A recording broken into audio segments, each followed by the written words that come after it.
Okay, so I finished most of the bottom edges. That's like the front left bottom edge. And again, I used the underhand stitch because it works really well, and I think you're supposed to use the same stitch everywhere. And this is the front edge. The eyelets are up here. So this is one of the front edges, and there will be a cut here, so I stopped sewing like around here. And I want to finish the edges first before I make any cuts. But as you can see, just wrapping it around doesn't work with that angle, so I will have to make a little cut here and just fiddle around with this, because otherwise there's going to be bits of fabric sticking out, and if I just squeeze it inside and then sew, then it gets really bulky, and I don't like that. And I have a similar issue with the swallowtails in the back. They're even more pointy, so this is going to be a lot more difficult. And I'm not quite happy anymore with the way I did this. I just left a little bit, left it open so that I have movement here. Now then there's this thread here that just peeps out. I don't like that.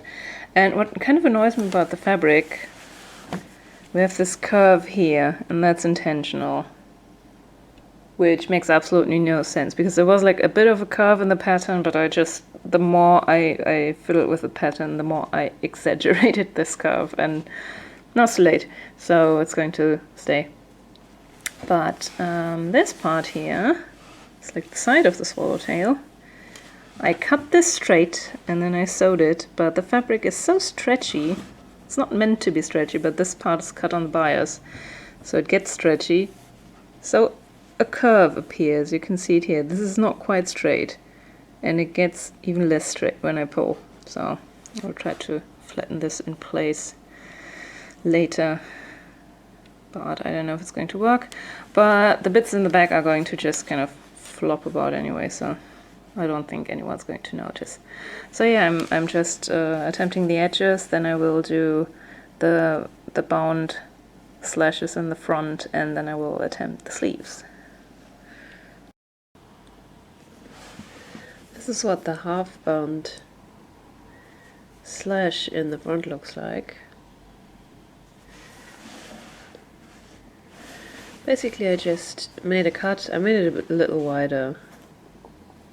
I didn't just cut, I cut and then I did a U-turn and cut back, just like 1.5 millimeters or something. And I took the binding, this little strip of fabric that was left over, and I backstitched it all the way around.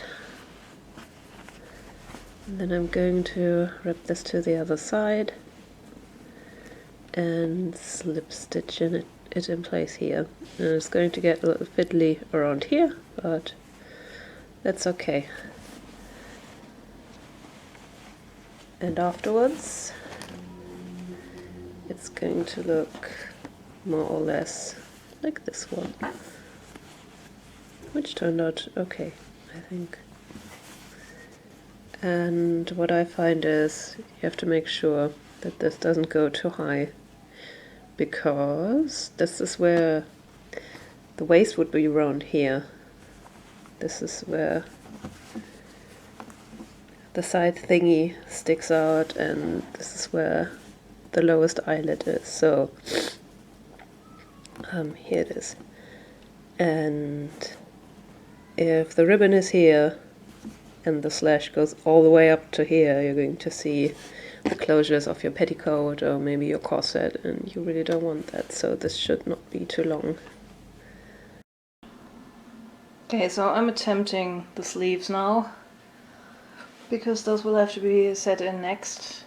I think I'm really not going by the numbers, I'm just doing whatever. So this is the sleeve, and according to the blog I'm using as a guide, in addition to the book, it's called Fashionable Frolic Threaded Bliss Tutorial. I will link it. It's pretty helpful. Very very many pictures of the process that you wouldn't see or maybe wouldn't get if you were working just with a book, because if you're like me, you don't know all of the technical terms in English, and just looking at what it looks like when you're actually doing it, that really helps. Which is, I guess, why you're watching this vlog thing. So, this is one of the sleeves. I attached it here, but I'm going to open it up again. See, this is the shoulder cap, this is the elbow dart. So, the part where the shoulder cap is, there I have to kind of separate the top layer and the bottom layer.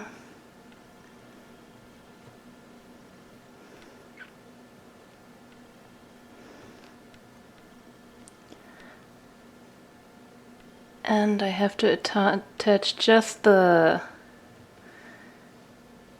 later top layer of the fabric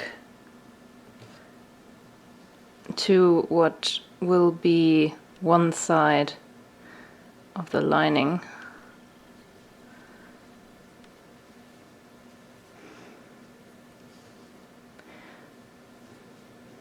See, this would be way easier if the sewing chalk I used would stick to this fabric, but it just really, really doesn't. So, and this I can kind of, I don't know, pin away. Make sure that it doesn't get in the way. So, and then I will make one seam here, again with a back stitch. And then I will cut this, wrap it around, and attach it here. Pretty much the same as I did with the seam in the back and the seam at the sides, just this time I'm doing it on the sleeve, and then when I turn the sleeve around, it's going to be really neatly finished with all the seams on the inside of the sleeve. At least that's the plan, I think. Okay, I have to switch things around. It's still the same sleeve.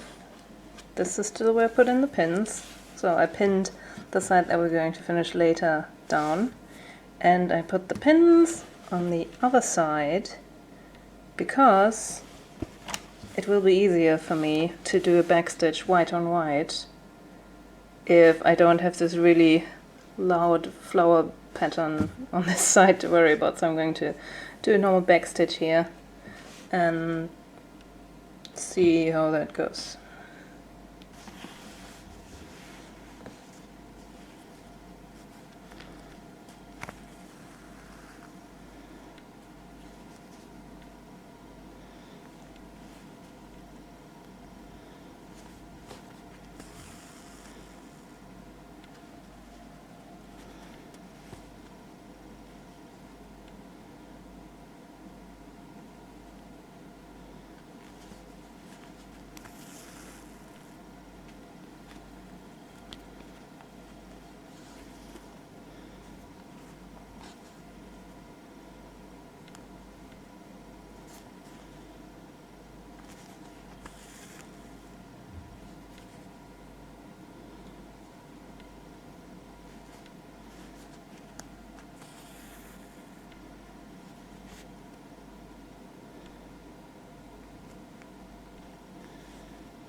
This bit is quite difficult. I already tried it on the other sleeve, so I'm cutting with like 1 centimeter of seam allowance here.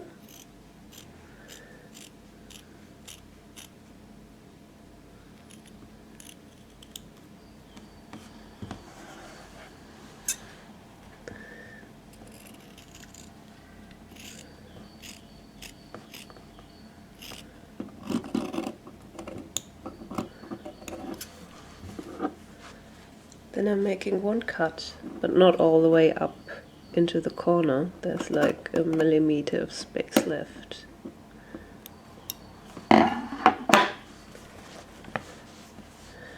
Then what happens? Wait. I'm going to wrap this corner in. The other one stays the way it is. I will probably kind of attach this to the back. I will wrap this in and sew this over this side, like this. It's kind of like the seams in the side and the back, but way more fiddly because it just starts randomly here. You have to make sure that these little threads don't come out, so the thing doesn't just completely fall to pieces after a while, and then you have to backstitch while not catching the layer underneath, and then you turn it inside out, and then this is attached, and then you wrap this in and you slip stitch it to this. So this is kind of difficult. Oh, look, a sleeve. This is inside out. This gets kind of pointy. This is a slip stitch. The fashion fabric I used a normal back stitch, same as I did with the main seams, and then to seam this whole thing and close it up I used the what I call underhand stitch thingy. And I think I need a ruffle here. I've seen that the original jacket had some kind of ruffle in some images, so that might look cool. And here's the other side of the slit thingy. I pretty much just backstitched a strip of fabric onto this side, and then I slip stitched it around here. Let me see if I can make this more visible by zooming. Oh, that was one nice zoom. Okay, I'm proud of myself. So here you can slightly see it where I slip stitched it. And this side you can hardly make out at all, you don't see any stitching because I backstitched it. It's pretty much the same thing I did with the binding of the Georgian pockets. So if you don't know what I'm talking about, you can check out that video. So the sleeves have been backstitched on. I didn't film that unfortunately because I was on a deadline and filming things takes a lot of time. I didn't finish the seams I used for that because I wanted to try out whether the sleeves were set correctly. So I wore the entire thing twice now. Once for a stroll around the old part of town with my sister. I have videos. I did some tapes. And so I can show this to you next time. And once for one of the costume tours I'm doing, and that actually worked out quite well. So yeah, this is the sleeve, completely unfinished, and I think what I can do, since I've decided now after wearing it once that this is where I want the sleeve to be, I think I can like cut something here and then slip stitch the lining over it or something. I'm not quite sure, we'll have to read up on that, but I haven't decided yet what way I'm going to do this. And you can see already some creases under the arms because I've already worn this. So that's the entire jacket.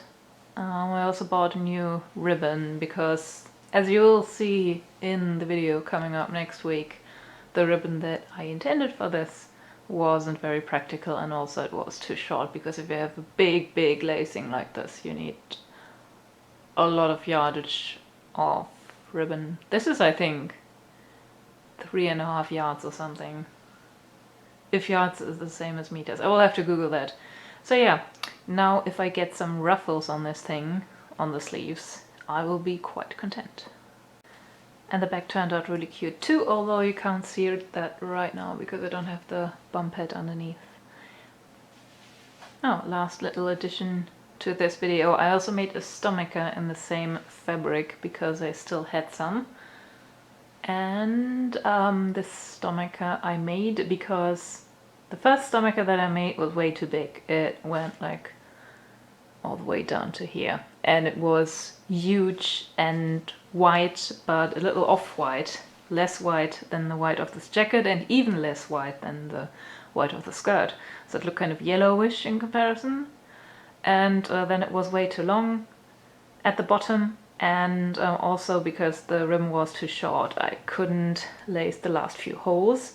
And my sister really pulled on this part up here, so this was pulled way too close, and it made me look very frumpy and kind of like a sausage, which you will see in the video as soon as I get around to editing that. And this stomacher is just way better, also way more comfortable to wear the entire jacket when it's not pulled really, really tight, and I was very afraid for the eyelets.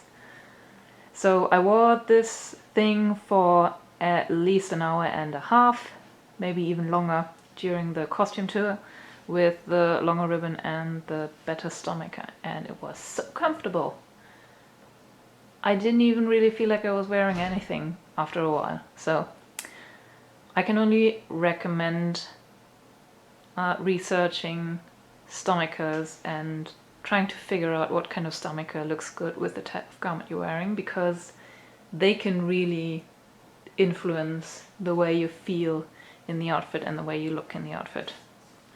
And that's it for now. And I'll go back to editing. Hope you had fun with this little thing. Bye! Oh, look who's here! It's a little sewing cat! Yay! Oh, so cute.